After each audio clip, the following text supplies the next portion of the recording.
Alright, so what I wanted to show you was my method. Alright, so I've got these already done, and I've got my dielectric grease, but I want to show you something. This one's already prepped. I'm going to show you how I do it. So I take my crimper, and this one's a little bit, it's been around a while, so I got to kind of help it out a little bit. But I trim back, probably about a 1/2 inch. I'm going to show you why when you're using thinner wiring. Okay. Go back just a little tiny bit more. Okay. Now, it's about a 1/2 inch, right? Now take it out, give it a little twist, right?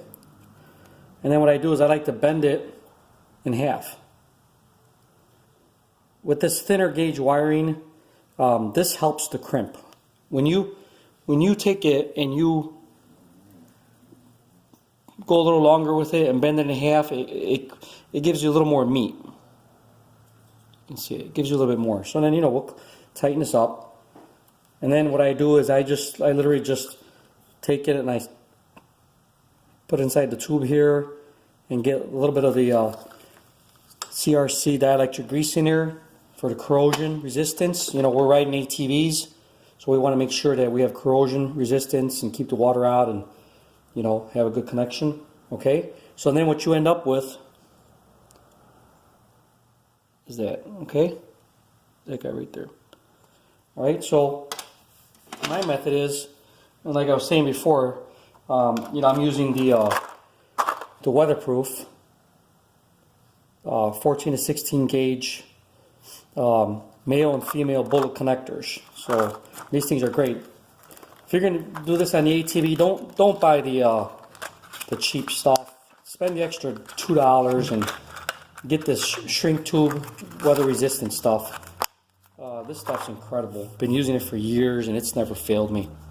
I mean, what a good bullet connector. Look at that. That's where you put the wire in and use the shrink tube. Good stuff. Alright, so what I like to do is I'll go ahead and I'll try not to touch the sides. I've got a little dielectric grease on there, so you want to make sure you don't touch the sides. Okay? Let me turn you around a little bit so you can get a little more of the view. Alright, so there you go. That way you don't have a view of my nose. Alright, here we go. So you put it in there, don't touch the sides because that's where the adhesive is. And you get it down in there. Alright? It's right where it stops. I use my channel locks and I give it the old crimperoo. Alright? Ready? 1, 2, 3, crimp. Okay. There we go. Now I've got this by feel already. Well, these pliers, I've been using them for years. So it's nice and tight. You can feel it. The wire's not coming out. Okay. So then I'll inspect inside. Here, you'll see a stop. So now if your wiring exceeds the stop, that's where my little dentist tool or screwdriver comes in. You can push it down and make sure that it's not interfering with the bullet connector. Okay? Because this one a little bit longer. Okay? And I'll tell you what, one thing I don't mind about this is making sure it's all the way in like that. Is that I know that the wire is crimped, it's in, it's solid, and it's making great contact. Okay? So there you go. So now that's all set. She's tucked in. So what I'll do is I'll just take my trusty lighter and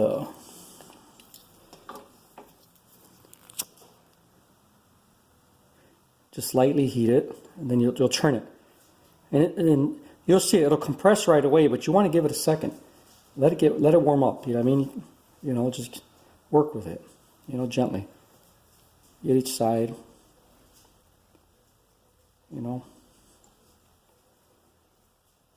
Make sure you don't put too much heat on this.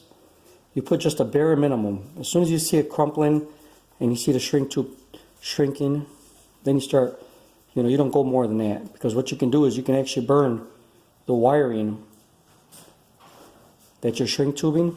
You can burn the case off of that. Or if you put too much heat on it, what will happen is the wiring, you'll burn the wiring and it'll cause it to stress crack, and then before you know it, you've got no sheathing on the wiring. So now just heat it up gently. Give it a couple shots, keep it warm. and you'll see the glue coming out of there. All right. See the glue starting to come out. Okay. So then sometimes I'll give it a little massage because this is thinner gauge wiring. You can massage it in like that. Squeeze that glue out a little bit towards the end. Okay. Okay, see that? It's definitely warm. Alright. I like to massage the glue and get it so that there aren't any air pockets in there. You know what I mean? You're squeezing the glue out and you're trying to remove the air pockets. And boy, that cools off fast. And that is solid. That is one solid connection there, my friend. That's it. I mean, that's as good as it gets right there. I haven't had it, not one ever fail me. One connection, I've never had a connection fail me ever. So, I wanted to share with you the tips and tricks. I'm wiring up my lights for my kid's Banshee. We already wired up the tether. I've got the connector, the bullet connector there. I've just got to cut this and make it ground. So there you go. Banshee Fever 750. I hope this helped you out. I enjoy making these vids to help other people out. Don't forget to subscribe. Pass the word around. If there's other people out there, if you find my vids are helpful, share them around.